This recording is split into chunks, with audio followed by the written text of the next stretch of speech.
CPIM के senior leader Mohammad Yusuf Tarigami हमारे साथ बात करने के लिए मौजूद हैं। मौजूदा इंतखाबात के हवाले से बात करेंगे। सर खैर मकदम, आपका ये बताइए कि अभी जो है इंतखाबात का बिगुल बज चुका है और तारीखों का भी ऐलान हो गया है।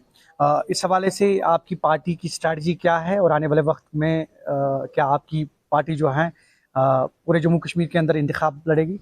जहाँ तक चुनावी अमल के ऐलान का ताल्लुक है, देर से ही सही एक अपॉर्चुनिटी मिली है हमारे आवाम को बड़ी देर के बाद।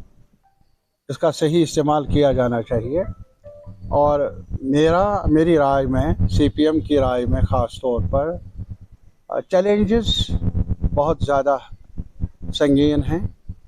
उनको कम करके देखा नहीं जा सकता किसी भी सूरत में, और इसीलिए ज़रूरत है कि वो तमाम क़ुव्वतें जो ये चाहते हैं क्या हमारी आइडेंटिटी बची रहे, हमारा वजूद बचा रहे, हमारी जो कदरें हैं, वैल्यूज़ हैं लाइफ के, कल्चर के, वो बचे रहे, हमारे राइट्स को जो आंच आई हैं वो ख़त्म हो जाए।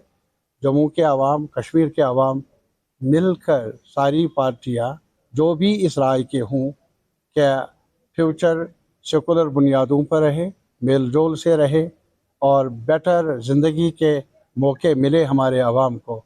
हमें चाहिए कि हम एक दूसरे के नज़दीक आ जाए ताकि वोटों का बंटवारा ना हो। इनडायरेक्टली आप अलायंस की बात कर रहे हैं? जी हाँ, मैं इनडायरेक्टली नहीं, डायरेक्टली कहता हूँ कि एक चैलेंज है, ये ऑर्डिनरी इलेक्शन नहीं है। एजेंडा सरकार का कुछ ज़्यादा अच्छा नहीं है, तकसीम करने का एजेंडा है और हमें वरगलाने का एजेंडा है उनके पास। इस वजह से हमारी कोशिश ये रहनी चाहिए कि हमारी क़ुव्वतें, सेकुलर ताकतों की क़ुव्वतें यकजा हों और इस चैलेंज का मुकाबला कर लें ताकि जो हमारा फ्यूचर है जम्मू कश्मीर के आवाम का, वो दागदार न रहे। ये हमारी कोशिश है। अभी नेशनल कॉन्फ्रेंस का मैनिफेस्टो सामने आया है, कुछ चीज़ें जो हैं वो जाहिर हो गई हैं, जैसे स्पेशल स्टेटस या फिर लोगों के हवाले से बात, उसके साथ साथ फार्मर्स या दीगर चीज़ें।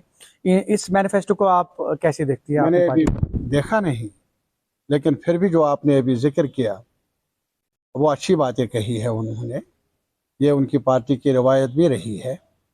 और जहाँ तक सीपीआईएम का ताल्लुक है, अभी पार्लिमानी चुनाव में हमने मुल्क की सतह पर अपने मंशूर में 370 दफ़ा पंती से उसकी बहाली का मुतालबा किया है और जम्मू कश्मीर के आवाम के हुकूक के साथ जो खिलवाड़ किया गया उसको दूर करने की मांग की है।